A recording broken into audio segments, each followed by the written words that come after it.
ও মর দরদিয়া সিরিয়ালটির আজকের পর্বটি হল বন্ধুরা, আপনারা কি কল্পনাও করতে পেরেছিলেন এমন একটা কিছু ঘটতে পারে? বাণী আর অনিরুদ্ধর জীবনে নেমে এলো ঘোর অন্ধকার। শয়তান বিদ্যুতের পাতা ফাঁদে পা দিয়ে দিল স্বয়ং অনিরুদ্ধ।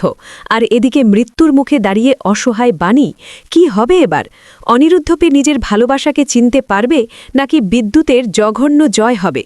আজকের এপিসোডে যা ঘটল তা আপনার রাতের ঘুম কেড়ে নেবে। বিস্তারিত জানতে ভিডিওটি একদম শেষ পর্যন্ত দেখুন।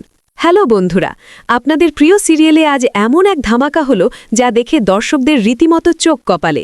বাণীকে চিরতরে অনিরুদ্ধর জীবন থেকে সরিয়ে দিতে ভিলেন বিদ্যুৎ এবার খেলল তার সবচেয়ে ভয়ঙ্কর চাল। বিদ্যুৎ বাণীকে কিডন্যাপ করে নিয়ে যায় এক অজানা জায়গায়। এদিকে বাণীর খোঁজ না পেয়ে দিশেহারা হয়ে পড়ে আমাদের অনিরুদ্ধ। কিন্তু আসল টুইস্ট তো এখানে।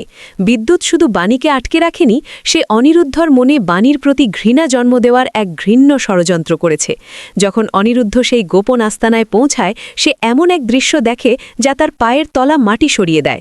বিদ্যুৎ এমনভাবে জিনিসগুলো সাজিয়েছিল যেন মনে হয় বাণী নিজের ইচ্ছেতেই বিদ্যুতের সাথে হাত মিলিয়েছে। বাণী দূর থেকে সব দেখলেও মুখ খুলতে পারে না। তার চোখের জলে শুধুই নির্বাক আর্তনাদ। অনিরুদ্ধর চোখে জল আর বুকে প্রতারণার আগুন। ভুল বুঝল সে বাণীকে। এই কি তবে তাদের ভালোবাসার শেষ পরিণতি? বিদ্যুৎ কি সত্যিই জিতে গেল?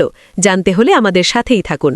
আগামী পর্বে হয়তো অনিরুদ্ধ রাগের বশে বাণীকে ভুল বুঝে ফিরে যেতে চাইবে, কিন্তু তার মন সায় দেবে না। হয়তো সে কোনো ছোট প্রমাণ, যেমন বাণীর হাতের চুড়ি বা অন্য কোনো নিশানা দেখতে পাবে, যা প্রমাণ করবে বাণী স্বেচ্ছায় নয়, বরং বিপদে আছে। তখন হয়তো পর্দা ফাঁস হবে বিদ্যুতের। শুরু হবে অনিরুদ্ধ বনাম বিদ্যুতের আসল মহারণ। আপনাদের কি মনে হয়, অনিরুদ্ধ কি বিদ্যুতের এই সাজানো ফাঁদ বুঝতে পারবে? বাণীর এই বিপদের মুহূর্তে অনিরুদ্ধ ছাড়া আর কে তাকে বাঁচাতে আসতে পারে? বিদ্যুতের এই জঘন্য কাজের ঠিক কী শাস্তি হওয়া উচিত বলে আপনারা মনে করেন? কমেন্ট করে জানান। বন্ধুরা, বাণী আর অনিরুদ্ধর এই কঠিন লড়াইয়ে আপনারা কার পাশে আছেন? কমেন্ট বক্সে অবশ্যই আপনাদের মতামত জানাবেন। আপনাদের প্রিয় সিরিয়ালের প্রতিদিনের এমন ধামাকেদার আপডেট আর আগাম খবর সবার আগে পেতে আমাদের চ্যানেলটি এক্ষুনি সাবস্ক্রাইব করে পাশে থাকা বেল আইকনটি বাজিয়ে দিন। ভিডিওটি ভালো লাগলে একটি লাইক দিন এবং সিরিয়াল প্রেমী বন্ধুদের সাথে প্রচুর শেয়ার করুন। দেখা হচ্ছে আগামী ভিডিওতে। ভালো থাকবেন, সুস্থ থাকবেন।